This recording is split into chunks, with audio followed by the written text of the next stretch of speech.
All right, folks, welcome to another episode of Authentic Selling Live. We'll give people a few minutes to join in.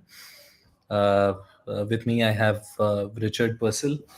Uh, Everyone, why don't you drop your location in the comment, your country flag. Let's go ahead and get that action going. Let's get started very soon.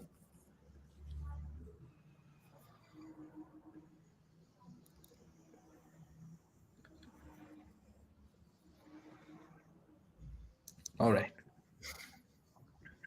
All right, folks, welcome to another episode of Authentic Selling Live. Today, we're going to be talking about unconventional GTM strategies to spur sustainable growth. With us, we have Richard Purcell. 10 years ago, Richard came to Silicon Valley to follow the 21st century gold rush with nothing but his car and his clothes. Since then, he's turned his experience leading GTM at various venture backed SaaS startups into systematic processes for identifying and measuring product market fit and running unconventional growth experiments. His creative approach has closed new business with several Fortune 500 companies and some of the most valuable private companies in the world. That includes Expedia, Square, Comcast, and a lot more. Definitely check out his Substack if you want to up your game and up your GTM game in 2024. Richard, welcome to the show. Thanks. Glad to be here. Awesome. So one of the things, before we get started uh, with the entire show, right? So one thing that caught my eye and a lot of our audience, the reason they've joined is because you outlined a recent anecdote about 7% meeting booked in a micro campaign that you ran, and that kind of number is unheard of, at least in the recent past, at least 5 years. That's an insane number. Not 5% emails responded to, but 5% meetings booked. So I have two questions. One, what is a micro campaign? And two, how the hell did you manage to do that, right? I mean, please. Yes. Think about micro campaigns as small tests that you run where the sample size for the audience is only around 100 contacts. And the reason why this is significant is because one is with only 100 contacts in each campaign, you can manually review every single one to make sure they're a strong ICP match. And number two, because it's only 100 contacts, you're able to ensure that every single touch point is authentic. And so one thing we do in my own business, as well as for my clients, is nothing we do is automated. Some of the research is automated, but we make sure that every single touch point, they're actually a human being that presses send each time and does something to humanize that touch point. And then the number three reason why this is significant with the only 100 sample size is this avoids triggers and spam. So, something like LinkedIn, you could only send around, 100 LinkedIn connection requests a week. Now Google is changing the rules for email, and it's going to be easier to be flagged as spam. I know they've changed things a little bit for B2B, but you should just be a lot more cautious about the volume of emails that you go out because of these spam triggers. And also you have these tools like Superhuman that make it really easy to, flag different things that may be triggered or spam. And so that's how we define a micro campaign. It's just, smaller sample size where it's very detailed ICP, detailed people you're reaching out to, and every touch point is authentic. Got it. Understood. And what do you think? Why do you think buyers respond to this better than, I have a hunch, but I would love to, hear from you. What's the difference between a campaign at scale, at volume, versus something where, there is some human intervention, someone's sitting and pressing send, someone's doing the research? What's the difference there? Yeah. So something I always remind myself and for everyone else is that if you could only remember two things, remember to slow down and be more human. And what I'm seeing is that if you incorporate these things, as well as the three biggest reasons I see people succeeding in this market right now, is people are finding a smart use of AI. They're not just using it to mass blast and to automate things and create, inauthentic content. They're also shifting their mindset from a push from the seller to a pull from the buyer. And they're also just running a lot more experiments. And I think why this works so well is because you're incorporating all these different things into every single campaign. And today I prepared like 2 examples of that to help people understand a step-by-step way that they could do this themselves. Yeah. Awesome. Sounds good. So before I get into the step-by-step process, I want to take a step back and help you understand the journey of how I got here. And so, as you had mentioned, I've spent roughly 10 years being one of the first go-to-market hires at early-stage SaaS companies. And for about 8 of those years, I was doing the traditional go-to-market playbook, where it was your traditional cold outbound emails where you would personalize that first line and then, have like a 15-step sequence using outreach or sales loft. And then we would do cold calling. And so it would be the normal sequences of like a 15-step process. And for about 8 years, it was very rinse and repeat. But then all of a sudden, at my last company, trying to build the exact same go-to-market playbook that I've done time and time again, I've noticed that it worked for about 6 months. And then our outbound productivity just stopped. And we couldn't figure out why. And we did everything we could to try to, get it working again. We tried all these creative, offers in the email, all these different subject lines. We came up with some of the most creative ideas I have ever come up with to try to get email working again, but it never actually worked again to its same capacity. And so that's the real thesis of even starting my own business, because I realized that go-to-market tactics are not meant to last forever. And because of the rise of automation, and because of the saturation of every single channel, and because of the democratization of knowledge, meaning that anytime someone writes an email that gets a good response rate, they blast it on LinkedIn and then everyone copies it. So because of these reasons, even your best performing tactics will eventually depreciate. And we saw that even in my last business. And so what we realized is we had the wrong go-to-market strategy, and we had the very talented people on our team, but they didn't have the skill sets we needed for this new go-to-market strategy. And so essentially what we did is we tried to have more organic conversations and shift from, keep pushing people into meetings into really getting them to pull us into meetings. And so what we did is we pivoted, we made a pivot, and we downsized our team to just a go-to-market leader, me, a virtual assistant from Athena. And then we also was being powered by generative AI, because this was right when ChatGPT had come out. And then we realized that with this much leaner team, we were able to run dozens of go-to-market experiments, because with a much bigger team, we really slowed down by the complexity. And we realized that because we were able to run so much more efficiently, that we had zero negative impact on the quantity of meetings that were booked. But the quality of meetings also went up, because, again, we were just trying to focus on high-value conversations, not just try to get meetings for the sake of meetings. So now what I've tried to do is really productize this for other people to follow, or to do this for our clients. So one of the interesting things, Richard, you mentioned was, no GTM strategy is meant to last forever. So what are some signals? Because I'm sure there are, people watching who do a certain set of activities as part of their go-to-market strategy, right? So what are the signals? What are the tells when, you're doing something that is, not in style anymore, or it's soon going out of style? Yeah.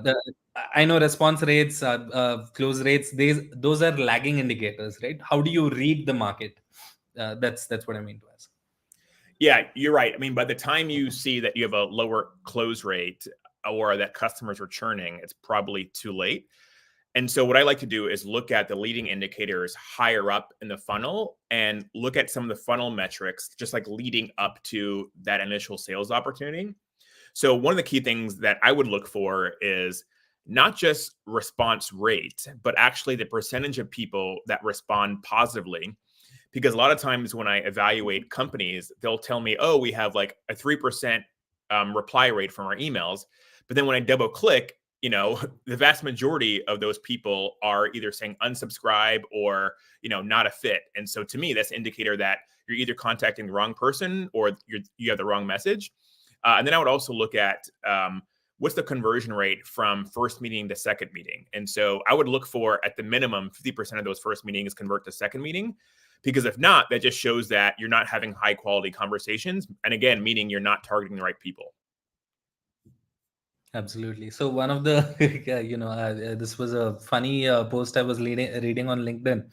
So the worst way to increase your response rate is just shoot out a campaign, a mass campaign, just before Thanksgiving or just before Christmas, and then all those vacation autoresponders are gonna, like fill up your.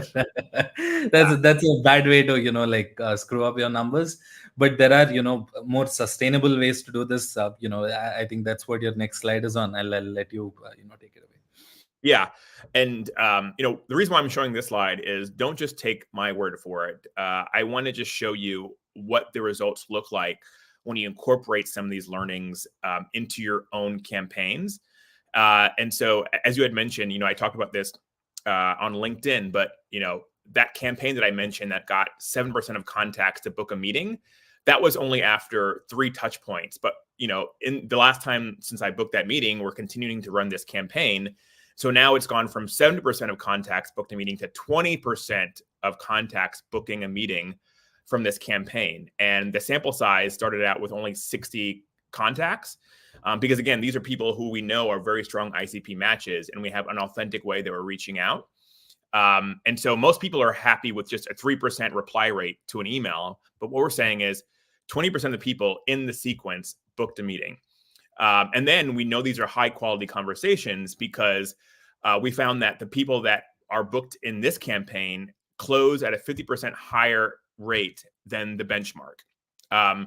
And another example is, we worked with a VC firm, like a venture capital firm, and we were able to find people who you could call them your lapsed buyers or people that had bought from you in the past.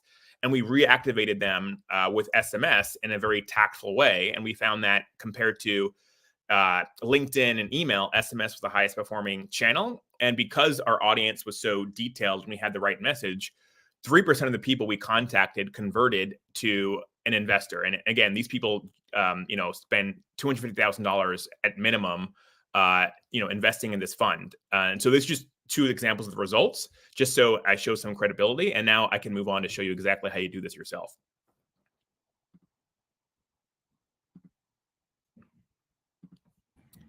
Awesome. So I'll start by talking about some learnings from raising venture capital.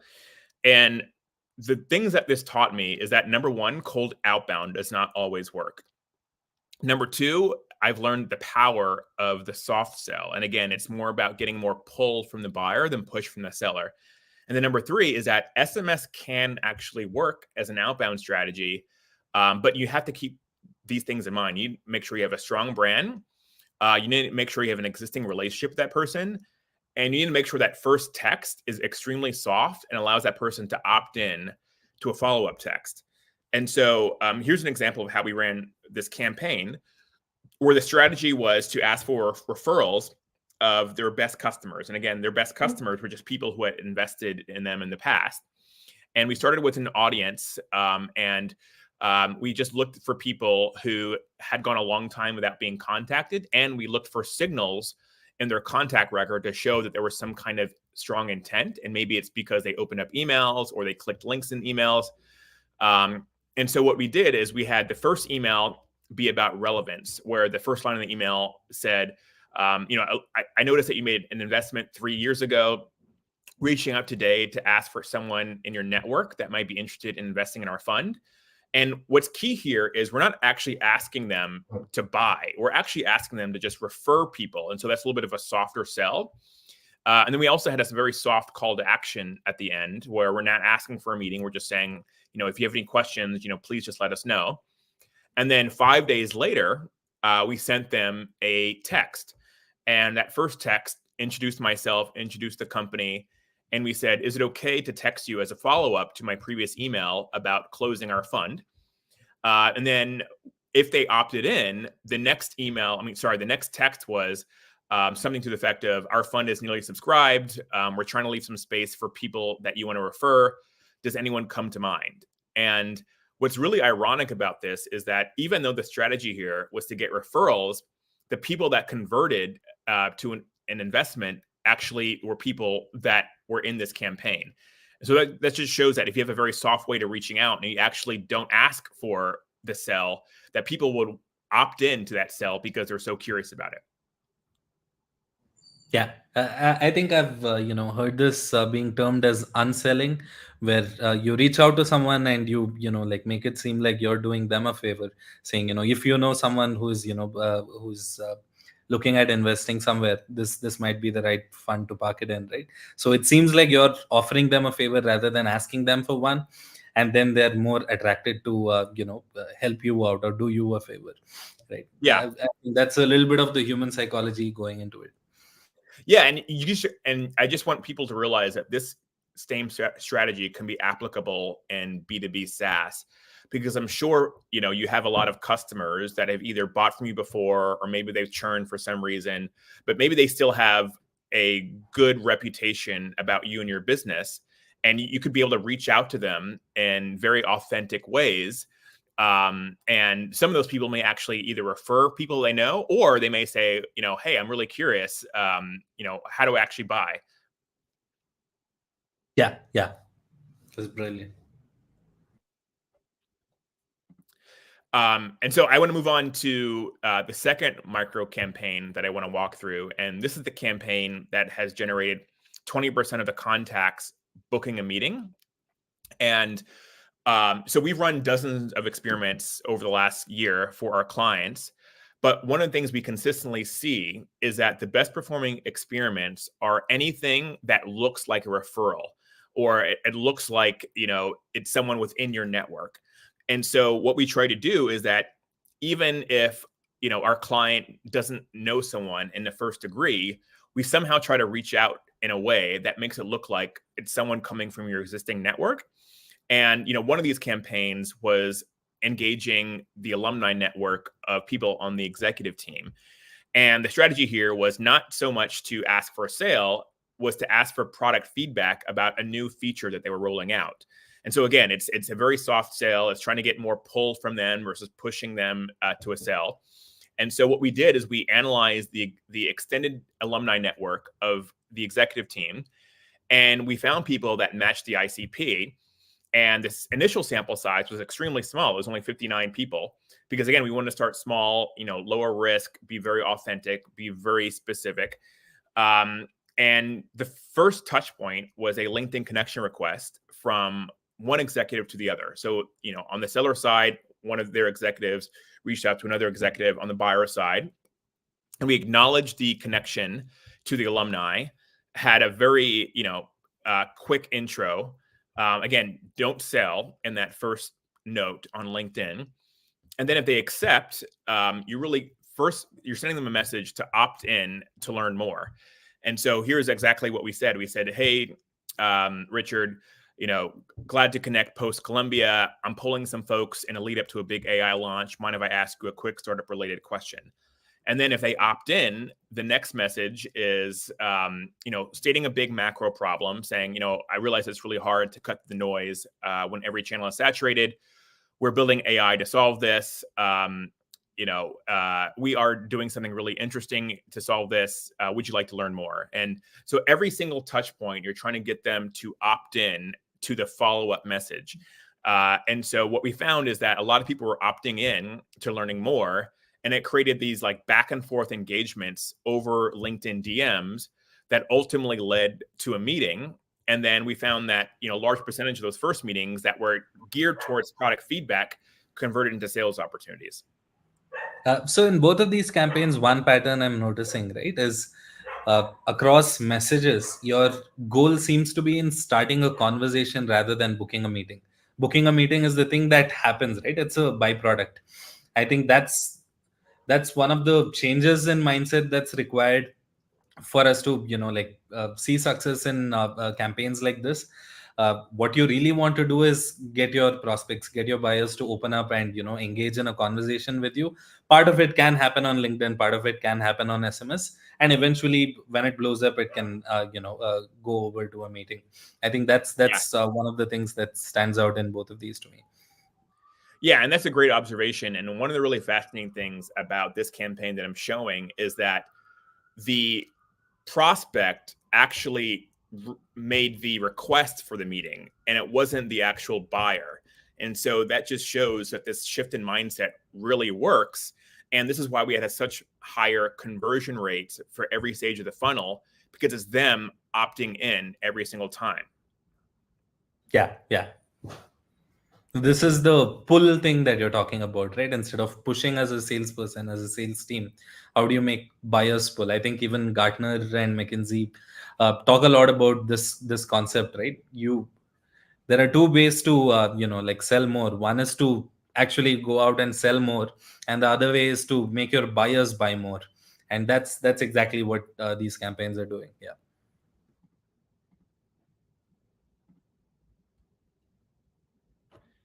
So I wanted to leave enough time for back and forth conversations with the audience.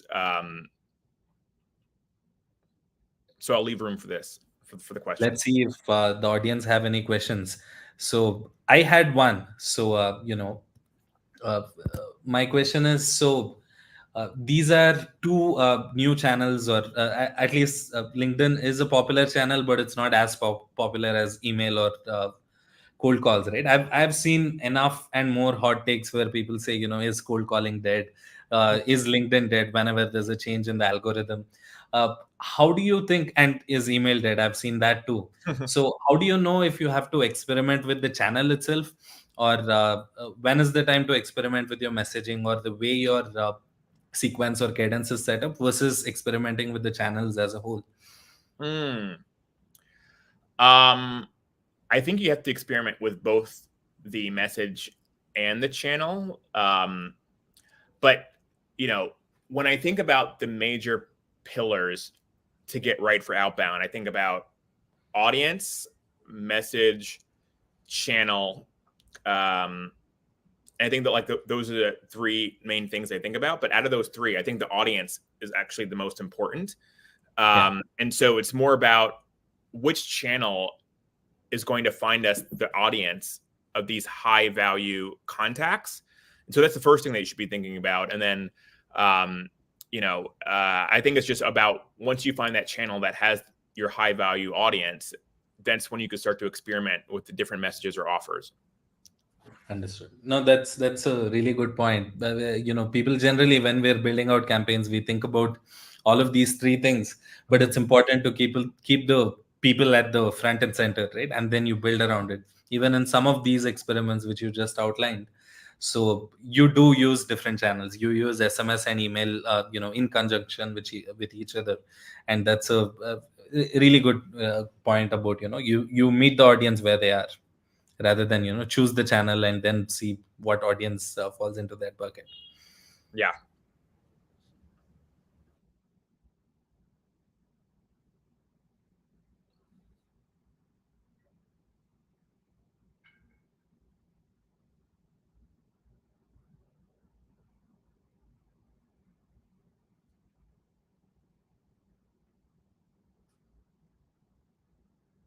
So one more question I had for you, Richard. So everyone is in the middle of 2024 planning, right? So I mean, like, people are putting their tool stacks together. People are, planning for their Q1, Q2, the whole year, the whole 9 yards, right? So what are some things to keep in mind?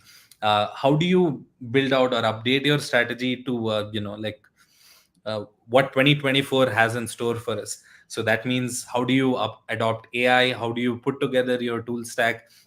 One more thing that a lot of people have been reporting is there is a tool fatigue that leaders are experiencing, in terms of there are multiple AI tools, there are multiple automation tools. How do you use the right tools? One of the things you also talk about is smart use of AI, right? What does that entail, and how do we do that in 2024 to set ourselves up for success? Yeah. So there's a lot to unpack there. I guess I'll start with the tool piece. I agree there's a lot of tool fatigue.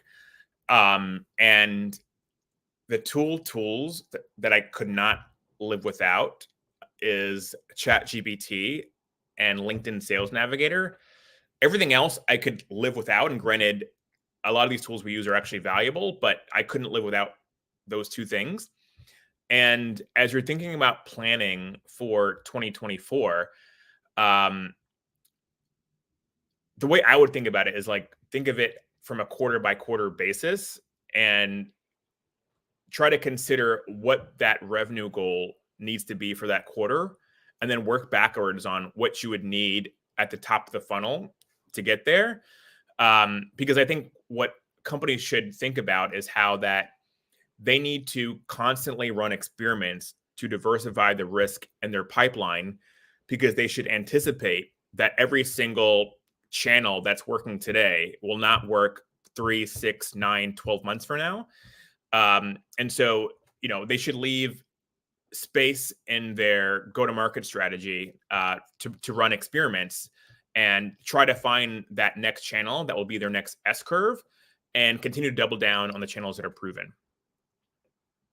And that makes a lot of sense. So I probably have one more question, and then we can probably tell our audience how to learn more. How do how do they go about implementing these things as as part of Moxie GTM? So you can probably talk about that. So my last question is, how do you measure the effectiveness of, what are the best practices in measuring the effectiveness of an experiment like this? One is to like standardize it, run two experiments in parallel and see what it's like, or compare it with your baseline. What are some best practices you would say, keep this in mind while you're running your experiments? So you're just like how to measure performance. Yeah, how do you know which experiments are running, and how do you know Yeah. when to give up, when to double down? I'll give a real world example of something that happened with one of our clients this week, where we expect that within 48 hours of sending a LinkedIn connection request, that we start to get some data of people who accept. And we started with a small audience of only 40 people. And we realized after 48 hours, like, no one had accepted that LinkedIn connection request.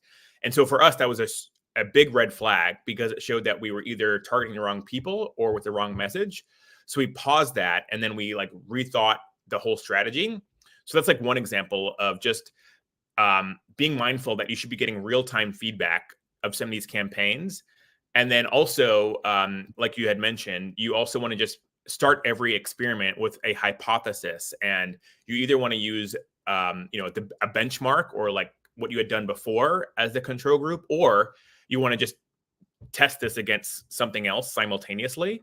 And for every business, that hypothesis or benchmark is going to be different, but you at least want to have some kind of data to know if it's working or not. Yeah, that's wonderful. So, folks, one of the things people sort of bank on their intuition, and sometimes you get it wrong and it backfires entirely, right? That is understanding how people behave, and we have a tendency to often default and assume that people behave the same way that I do, right? If I would respond to this email, you would respond to it too, and that's the basic mindset most people function with. And Humantic AI is one of those tools that helps you get into your buyer's shoes and understand what they would respond to, taking the guesswork out of the question, right? So among the other tools that you implement to reach out to your prospects more confidently, knowing what they would respond to, Humantic AI should at least be in your top 3. If you haven't given it a shot, definitely do it. So we'll drop a link in the chat. And so we've talked about a lot of strategies and how to approach like updating your GTM strategy for 2024. Richard, how do people reach out to you, get in touch with you, and make that a reality? You could easily find me on LinkedIn. I'm very active on LinkedIn. And then what I put in my bio here is moxiegtm.com. You could find more about some of the success we've had with our clients, as well as sign up to my Substack, where we offer step-by-step instructions for anyone to run these unconventional go-to-market experiments themselves. Awesome. Thank you so much, Richard, for taking the time and sharing your insights with us, folks. Thank you for joining. For everyone attending and the ones that have registered and not attended, we'll send out a recording to you. Thanks for tuning in. All right.